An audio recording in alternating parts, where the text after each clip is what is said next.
Whose R neighbour என்று பார்க்கும்போது ஏதோ பக்கத்து வீட்டில் இருக்கிறவங்க, எதிர் வீட்டில் இருக்கிறவங்கலாம் இல்லைங்க. யார் தேவையோடு காத்திருக்கிறார்களோ அந்த தேவை உள்ளவர்களுக்கு நாம் தேவைகளை சந்திக்கும் பொழுது கர்த்தருடைய அன்பை பிரதிபலிக்கக்கூடியவர்களாக இருக்கிறோம். அது அவருடைய சுபாவம். அந்த சுபாவத்தை நாம் காட்டும் பொழுது கர்த்தர் நம்மை ஆற்றி தேற்றி அரவணைத்துக் கொள்கின்றவராய் இருக்கின்றார்.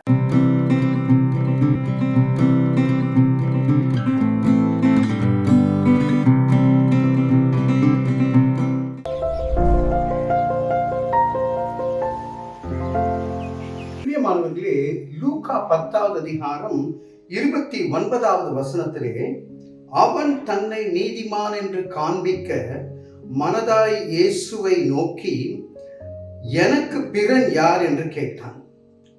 இயேசுவினிடத்திலே தன்னை நீதிமான் என்று காண்பித்துக் கொள்வதற்கு மனதாய் அவன் கேட்கிற கேள்வி, ஹூ இஸ் மை நெய்பர் என்று கேட்கின்றார்.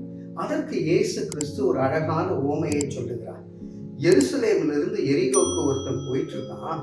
அங்க கள்ளர்களாலே பிடிக்கப்பட்டு அடித்து குற்றுயிரும் குறையுயிருமாய் இருக்கக்கூடிய அந்த நபர் ரோட்டில் இருக்கான்.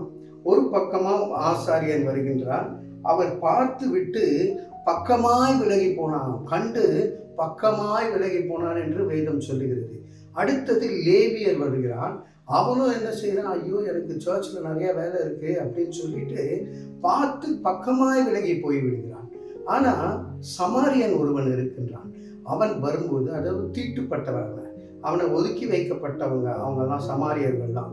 ஆனா அவன் இந்த நபரை பார்த்ததுமே அவர் என்ன செய்யறாரு, திராட்சரசம் எண்ணெய் கொடுத்து, எண்ணெய் பூசி காயங்களை கட்டி திராட்சரசத்தை கொடுத்து புண்களை ஆற்றும்படியாக தன்னுடைய வண்டியிலே, கழுதை அதுதான் அவருடைய வண்டி, வாகனத்திலேயே ஏற்றிக்கொண்டு அந்த அழகாய் அவர் சத்திரத்துக்கு கொண்டு போய் அங்கே அட்மிட் செஞ்சு, அந்த சத்திரத்தில் பார்த்து கொண்டு இருக்கக்கூடிய ஒருத்தனிடத்துல 2 காசு கொடுத்து, இவனை பார்த்துக்கோ, இதுக்கு மேலே செலவானாலும் நீ பார்த்துக்கோ, நான் வந்து கொடுக்குறேன்னு சொல்லி அவ்வளவு இரக்கம் பாராட்டுகிறான்.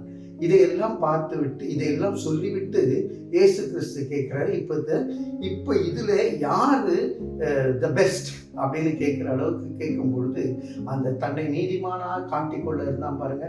அவன் சொன்னானா, கடைசியில் அந்த சமாரியன் இரக்கம் பாராட்டினானே அவன்தான், அப்போ அப்படியே நீயும் போய் செய் என்று சொல்லுகிறான். ஹூஸ் ஆர் நெய்பர் என்று பார்க்கும்போது ஏதோ பக்கத்து வீட்டில் இருக்கிறவங்க, எதிர் வீட்டில் இருக்கிறவங்கலாம் இல்லைங்க. யார் தேவையோடு காத்திருக்கிறார்களோ அந்த தேவை உள்ளவர்களுக்கு நாம் தேவைகளை சந்திக்கும் பொழுது கர்த்தருடைய அன்பை பிரதிபலிக்கக்கூடியவர்களாக இருக்கிறோம். அது அவருடைய சுபாவம். அந்த சுபாவத்தை நாம் காட்டும் பொழுது கர்த்தர் நம்மை ஆற்றி தேற்றி அரவணைத்துக் கொள்கின்றவராய் இருக்கின்றார். நம் தேவைகளை சந்திக்கின்றவராய் இருக்கிறார். இந்த தெய்வீக அன்பை நாம் காட்ட குறிப்பாக இந்த நாட்களிலே நாம் அழைக்கப்பட்டு இருக்கின்றோம். தலைகளை தாழ்த்தி தேவனை நோக்கி பார்ப்போம்.